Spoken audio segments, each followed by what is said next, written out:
Hello, everyone. Uh, Welcome today to Mark Isaac Potter Presents. We're visiting today with the lovely, and I say that about most of my guests, so I'm not telling tales out of school, as we used to say back in the 1800s. We're visiting today with Desanka Djonin, who is a very remarkable person. We talked yesterday, and I frankly wish to God we had kept the recording. I had recorded it. I'm keep I keep meaning to. I'm putting on the timer here. I keep meaning to learn how to put a thing on my voicemail that says, "For quality assurance, you might be taped." Then I can tape all the conversations and put them up on my put them up on shows.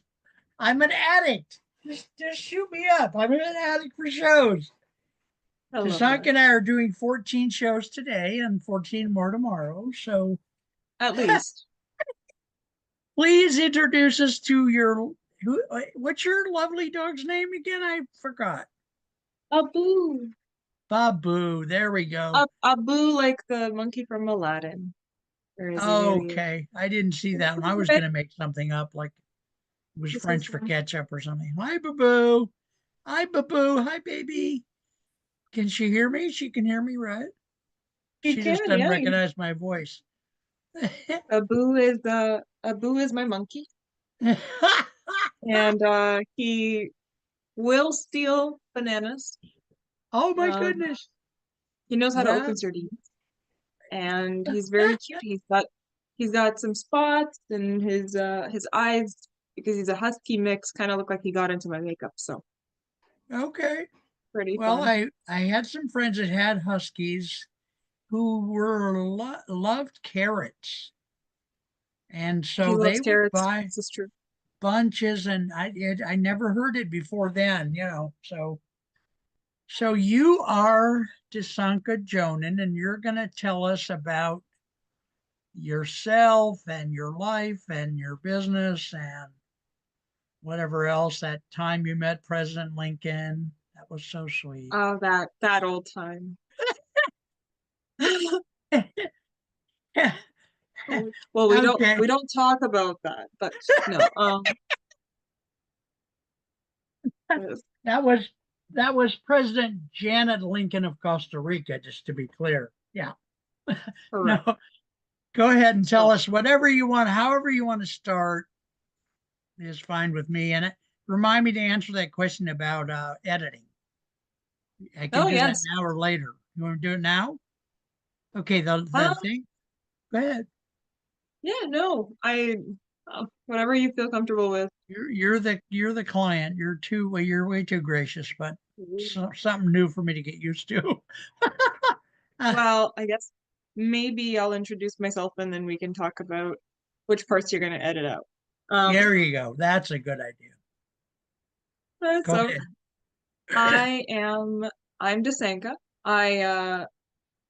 Well, where do I start? I'm Canadian, so I'm working out of Canada, and I have an educational background in dance, ballet, classical ballet, and Serbian folk dance. And I've done a lot of work in kind of historicizing it in the Canadian immigration context.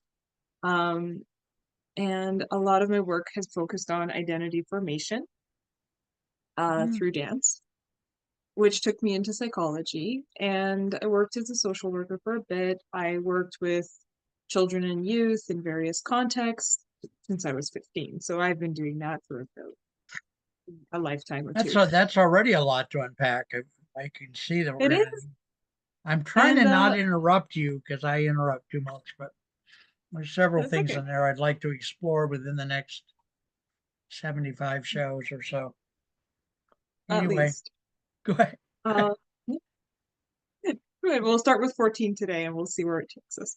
Um, but yeah, I worked with a lot of children and youth and a lot of people in general, just clients.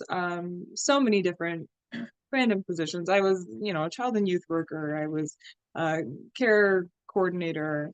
um, career counselor, job coach, like lots of different avenues.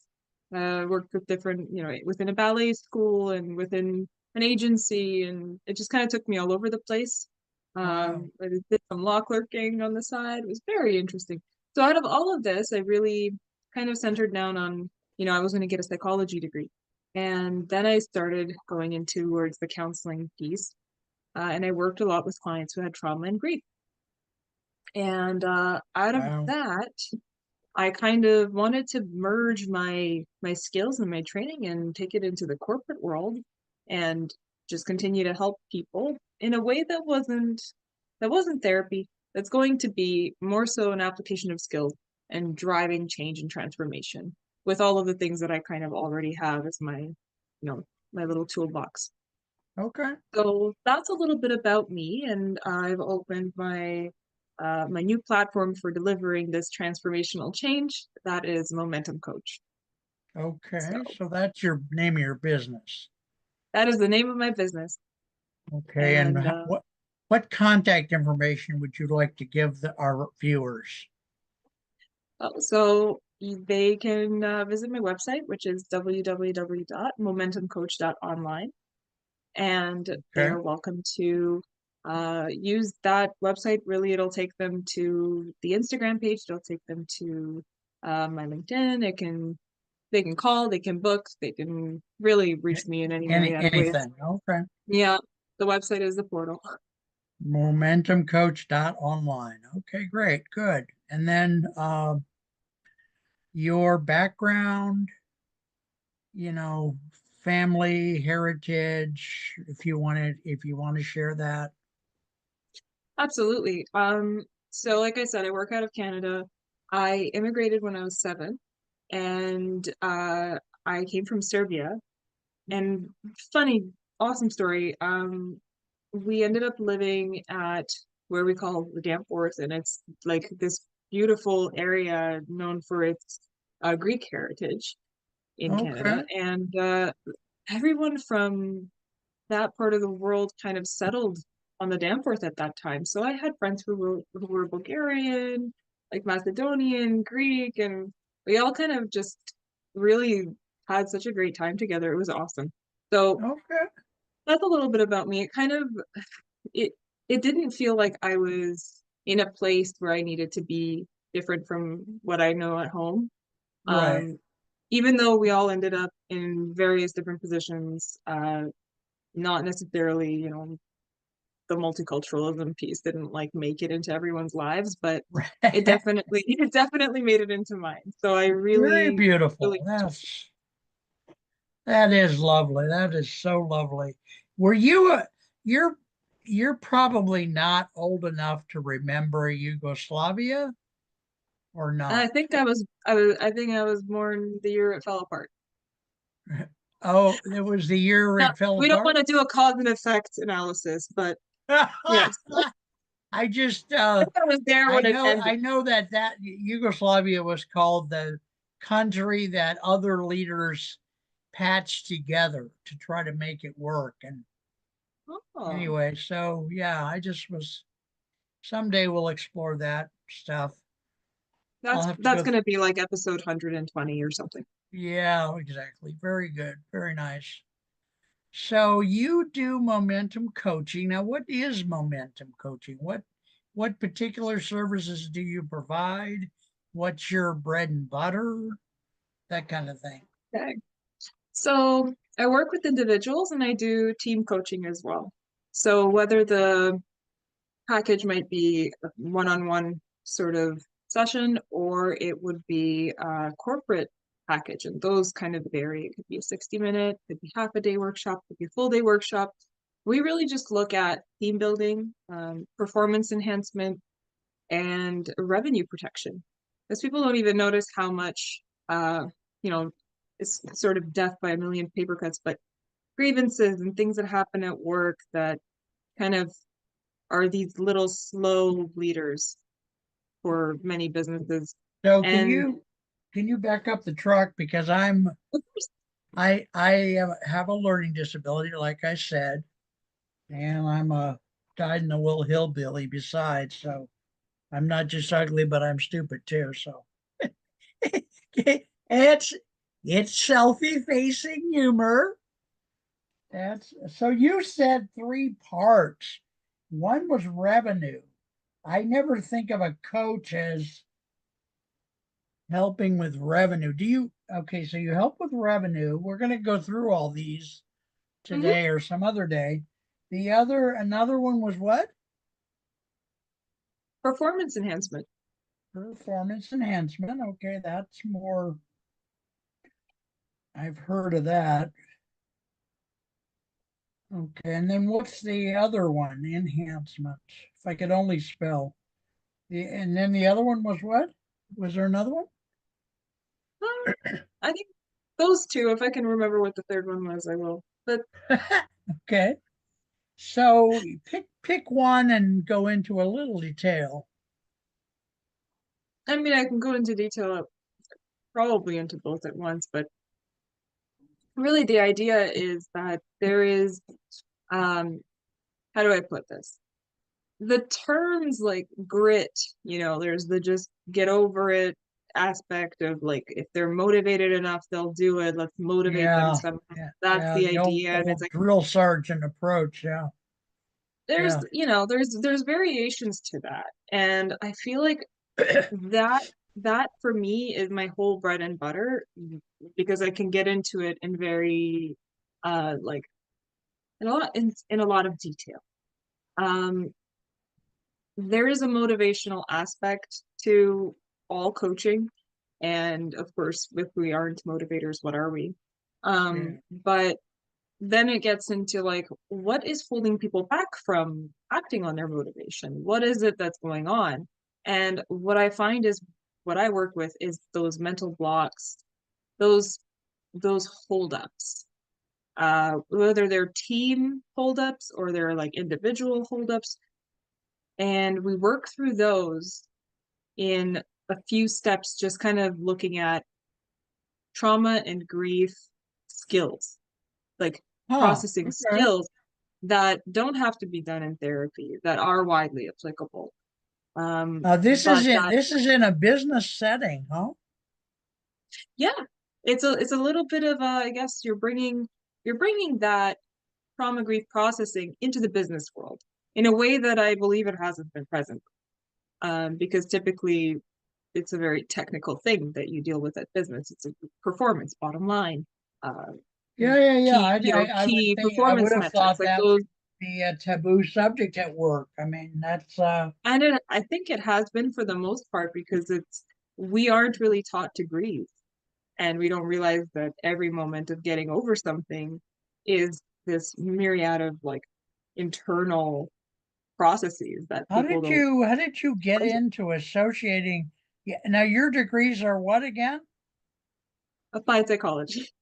What'd you say? And applied psychology is So you have my what, a my master's, final degree. doctorate? I have a master's in applied psychology. I have a master's in history, and before that, I had a bachelor of fine arts in dance and double major in Okay, history.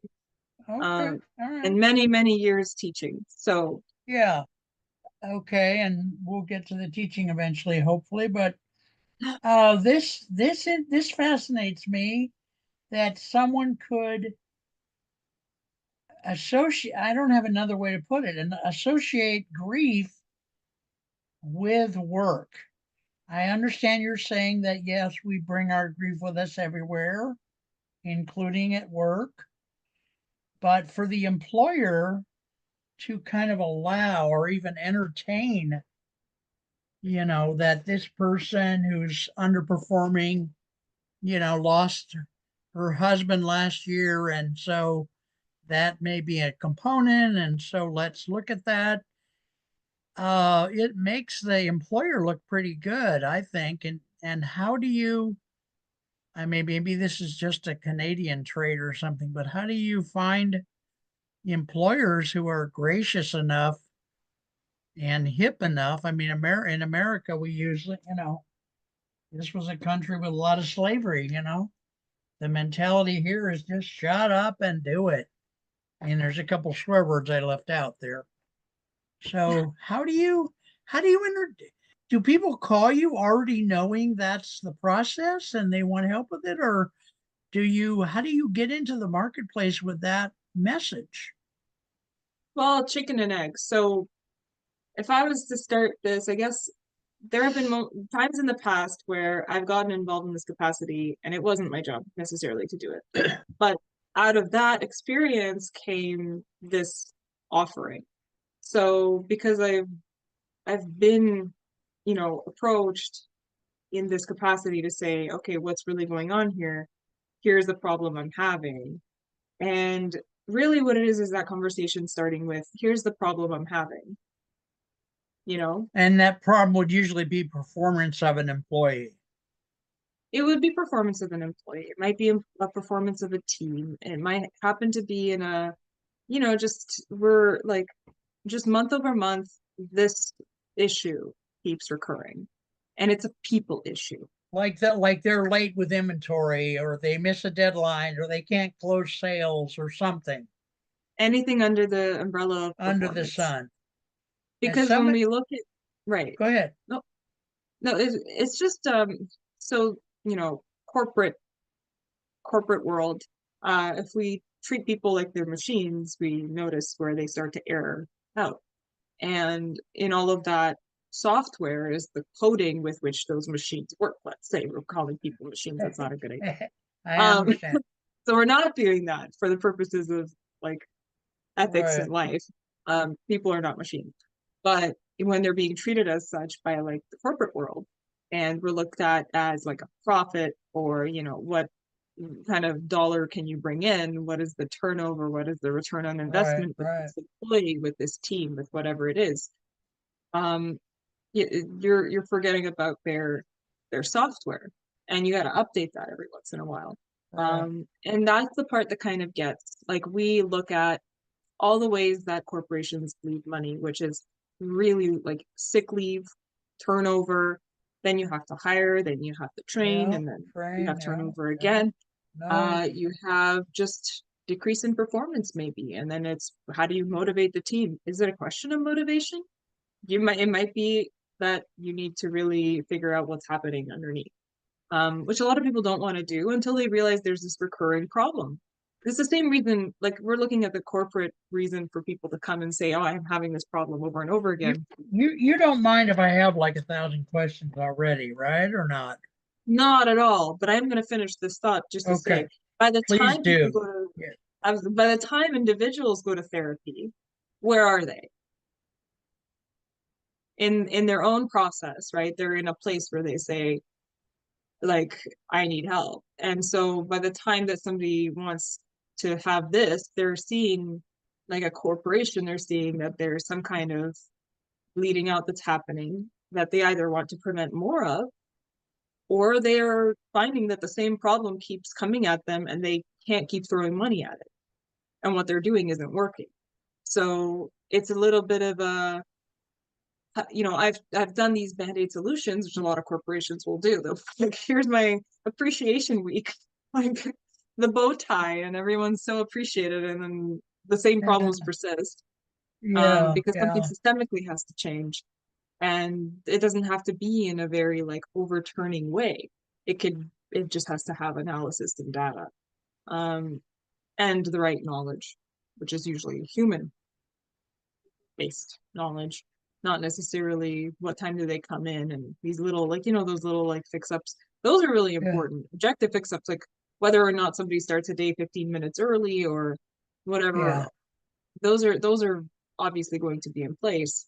But when it comes to grief in the workplace, and we're not just talking simple grief. Simple grief is when somebody dies. Um, we're talking complex grief, which is like even minor grievances, like all of that's kind of lumped into that same process. And we don't even think about it because you don't have to until it really becomes a serious problem. Hmm. So Wow. that's a lot, it's a lot to chew on, but There, that's that's kind of, there. I hope that answers your first question. Well, I'm kind of in shell shock here, to use a World War I term. Uh, boy, that's just, So I don't much. know. Well, it's hard to. I'm not good at unpacking really complex things. I usually, and allow me to say this, I'm a little, I don't know, I look up to you. You know why I look up to you? Do you have any idea? Because I'm on your screen at a higher position. That's it, because you're taller than I am. And the first one to get that joke in since I was a vampire in Transylvania. That's good. um, number one, I just can't see very many American companies, and there used to be more of them, but with the current state of affairs, companies are becoming more conservative. They're canceling all their DEI stuff. I'm non-binary, by the way, so it affects me. Hmm. Uh, their solution would be, even though it's less cost effective, would be to just fire the person and hire somebody else and pay all the ridiculous, expensive procedure of training someone new and all that. Do you work internationally or not?